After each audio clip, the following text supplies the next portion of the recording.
Tonight on Breaking News, sentient mushrooms on your skyship? It's more likely than you think. Tonight's headline story, Slimefoot, the fungus among us.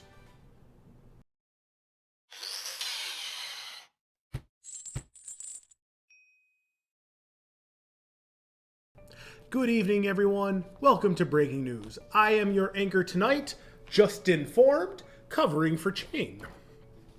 Slimefoot the Stowaway.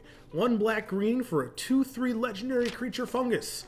Whenever a Sapper Link you control dies, Slimefoot the Stowaway deals 1 damage to each opponent, and you gain 1 life. He also has an activated ability of paying 4 of any type of mana to make a 1/1 green Sapper Link creature token. So, how does Slimefoot win the game? By making Sapperlings and sacking them to slowly drain your opponents down to nothing. But how does he go about doing that? Well, it says right here, all good decks begin with ramp. So let's see what we got. Now, Slimefoot doesn't need too much mana to get his engines going. So there isn't a large amount of ramp in the deck, but there is enough. We have things like Secure a Tribelder, which you can sack to get a land out of your deck. Farseek, Nature's Lore, Ramping Growth, 3 Visits. These are all 2 mana ramp spells that can get us lands out of our deck. And if that's not enough, we also have Cultivate and Kodama's Reach. 3 mana ramp spells that can both get a land out of our deck to the battlefield as well as an extra one to our hand. So we have a little bit of mana to play with. How do we make sure that we keep having spells in hand to cast with it? Well, in a deck like this, creatures are going to die a lot. So all of our card advantage is derived from the fact that creatures are going to die a lot. We have things like Midnight Reaper. Whenever a non-token creature we control dies, we will lose a life and draw a card. Moldervine Reclamation. Whenever any of our creatures die, we gain a life and draw a card, and that can include our Sapper Link tokens. Death Ritual. At every end step, if a creature died that turn, we get to draw a card. And then Fungal Rebirth. This gets us a card back from our graveyard to use again, and also, if a creature died this turn, will also make us 2 Sapper Links that we can use as ammunition. Now, we're going to be doing a good job removing our own creatures, but how do we make sure that our opponents don't get too far ahead of us? Well, we got things like Casualties of War, which lets us destroy up to 1 of each permanent type on the battlefield. We have Windgrace's Judgment, which allows us to destroy up to 1 non-land permanent for each of our opponents. Gaze of Granite. This can destroy all permanents, non-land permanents, with CMC X or less. Fungal Infection. This will give a creature -1/-1 until end of turn, but also produce us a Sapper Link token. Tragic Slip. This is another one that will give a creature -1/-1 until end of turn, but if a creature died, it will also turn that 1/1 into a -13/-13. Then we have more definite removal here. We got Murder, just to destroy a target creature. Death Sprout, which can destroy a target creature and also ramp us a little bit here. Putrefy, which can destroy a target creature or an artifact. And then Nature's Claim, which can destroy an artifact or enchantment. Now we got one more thing for you here. We got 1 Planeswalker in this deck, according to this report here. Vraska Golgari Queen. But she can kill our saplings to draw some cards. She can remove some smaller permanents off the table. She can really do everything for this deck. And that is something I like. Speaking of liking,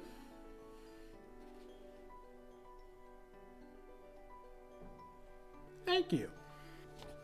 As mentioned earlier, Slimefoot uses Sapper Links as ammunition. So how do we make sure that our ammo reserves stay full? Well, we have things like Jade Mage, which you pay 2 and a green, and you get a Sapper Link. Spore Mound. This gives us a Sapper Link whenever a land enters the battlefield under our control. Sporeweb Weaver. This is a spider that makes Sapper Links when it gets damaged. Mycolith. This has Devour too, so you can sacrifice any number of creatures when it enters the battlefield. It gets twice that many counters put on it, and at your upkeep, it'll produce that many Sapper Links. So you can just rebuild your board of Sapper Links quite quickly.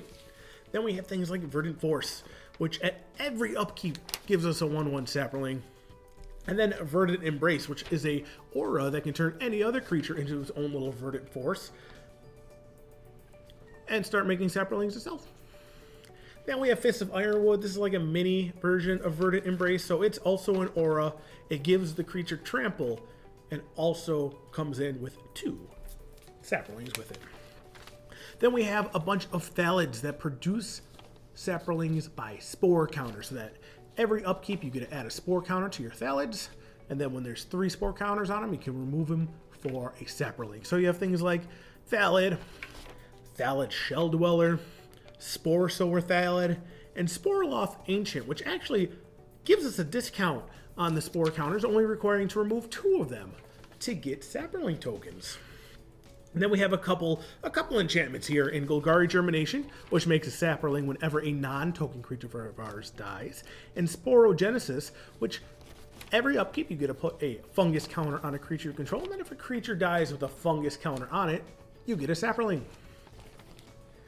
We have a handful of things that kind of like interact with our graveyard to make Sapper Links. So we have Necrogenesis, which you can exile a creature from your graveyard to make a Sapper Link. And then you have Night Soil, where you exile 2 creatures from a graveyard to create a Sapper Link, and that one provides a little bit of incidental grave hate for your opponent's graveyards. Then we just have a handful of spells here. All they do is produce Sapper Links. So we have Spore Swarm, which makes us 3 Sapper Links. Sapperling Migration, which makes 2 Sapper Links unless we kick it. Then it gives us 4. And Sapperling Symbiosis. This gives us 1 Sapper Link for each creature we control. So essentially doubling up on our amount of creatures. Then we have Scatter the Seas, which makes us 3 Sapper Links. It also has Convoke, which means that we can tap creatures to pay for the cost. Then we have Sprout Storm. This only makes 1 Sapper Link. However, it has Convoke, and it also has Buyback. So if we have enough creatures, we can tap the creatures to pay for it, get a Sapper Link. It goes back to our hand, and we can just do it again, incrementally adding a Sapper Link every time we cast it. And then lastly here, we have Druid's Satchel. This one is a very versatile artifact because it makes us a Sapper Link if we reveal a creature.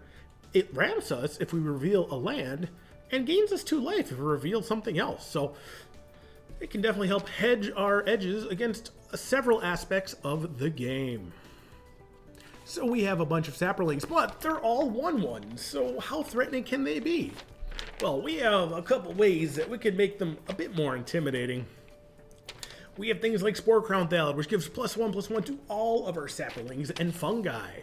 We have Tendershoot Dryad, which, very similar to Verdant Force, produces a 1/1 Sapper Link at every upkeep, but once we have the City's Blessing, which means we have 10 or more permanents, all of our Sapper Links get +2/+2. And if we're pumping out a Sapper Link every upkeep and we have like 3 or 4 lands, we get to City's Blessing in no time. Then we have things like Thelonite Hermit. This is one that has a morph. He can come in upside down. And then if you pay his morph cost, he both A, gives all your Sapper Links +1/+1, and B, comes in with 4 Sapper Links of his own, representing a whole bunch of power. Then we have Vertaloth the Ancient. This gives all your Sapper Links and Tree Folk +1/+1. Not so many Tree Folk in this deck according to this report here, but he also can produce Sapper Links equal to how much you want to shove into his X kicker cost. Then we have Nemata Grove Guardian. Similar to Jade Mage, this has 2 and a green to make a Sapper Link. However, it also has this ability to sacrifice a Sapper Link to give all your other Sapper Links +1/+1. So this is where it starts throwing Sapper Links at people. But where does it go from there? Slimefoot wants to throw Sapper Links. Swinging at people with Sapper Links is fine and dandy, but Slimefoot likes to make them pay by throwing them at their face. So we have to have ways to throw our Sapper Links at people, and we do. We have things like Thalid Omnivore, which you can pay 1 and sacrifice a creature to give Thalid Omnivore +2/+2 until end of turn, but As a bonus, if that sap creature is a sapperling, we also gain 2 life. Then we have Viscera Seer here. This can just be used to scry, sack a creature to scry, can be any creature. So it also works if we're targeted with removal, we can sack the creatures to set up our next draw. Fungal Plots. This is a combination of making sapperlings as well as getting a way to sacrifice them. You can pay 1 in the green and exile 2 creatures from your graveyard to make a sapperling, and then you can sacrifice 2 sapperlings to gain 2 life and draw a card. Then we have what I like to call here, according to this report, the fun guys. These all operate the same way. They use the spore counters as mentioned earlier. So they'll get a spore counter at your upkeep, and once you have 3, you can remove 3 spore counters to make a sapperling. But they also have built-in sacrifice outlets to do different things. So we're going to go over just the sacrifice outlets with this one because they're the only bits that are different. We have things like Thallid Germinator, which when you sacrifice a sapperling gives target creature +1/+1. Death Spore Thallid, which when you sacrifice a sapperling gives a target creature -1/-1. Elvish Farmer will gain us 2 life every sapperling we sack. Psychotrope Thallid, you have to pay 1 and sacrifice a sapperling, but you get to draw a card. Savage Thallid, this allows us to regenerate a target fungus by sacrificing a sapperling. Thallid Devourer. This one, if you sacrifice a sapperling, Thallid Devourer will get +2/+2. Utopia Mycon. This will add a mana of any color for each sapperling we have. So if we have an abundance of sapperlings, we can do some big mana plays. And then Vitaspore Thallid. This gives target creature haste. So if we want something out there to get swinging very quickly, we can do so with this particular Thallid. All these aside, there is one more that isn't necessarily a fun guy, but he plays very nicely with them, and that's Evolution Sage. This proliferates whenever land enters the battlefield under our control, so we can really start racking up the spore counters at a much quicker pace than if we were to wait around for all of our upkeeps. So we can throw sapperlings out all we want. We really can. But how does that itself do damage? Well, we have some classic Aristosaps technology here. We have things like Blood Artist, which drains target opponent 1 life whenever a creature dies. We have things like Poison Tip Archer, where whenever a creature dies, each opponent loses a life and we gain a life. And then we have Zulaport Cutthroat and Bastion of Remembrance. Both of these operate the same way. Whenever a creature we control dies, each opponent loses a life and we gain a life. So you only need 1 of these out there to really take out all of your opponents. But if you could get 2 or 3, and remember, Slimefoot himself also has a very similar ability to drain your opponents.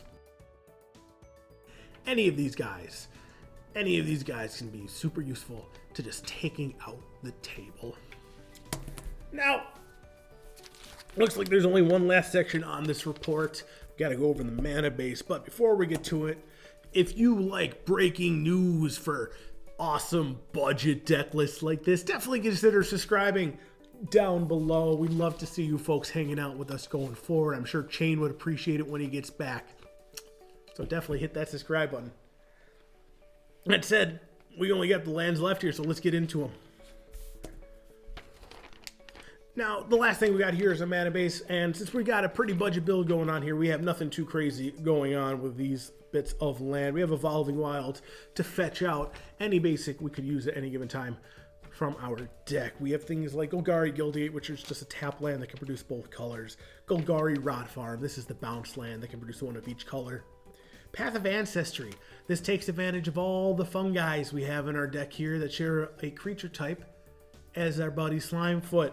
Tainted Wood, which can tap for green mana as long as we control a swamp. Temple of Malady, which allows us to scry when it enters the battlefield. Witch's Cottage, this is a neat one here. This is if we have enough other swamps when it enters, allows us to get something back from our graveyard. And then we have Field of Ruin here, just in case anybody has a problematic land we gotta get rid of. We can use Field of Ruin to get rid of it.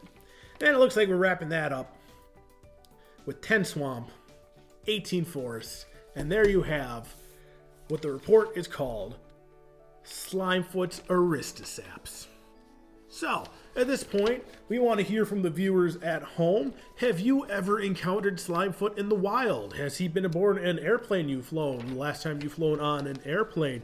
What was he like? How was he? He seems kind of like an odd kind of guy based on this report.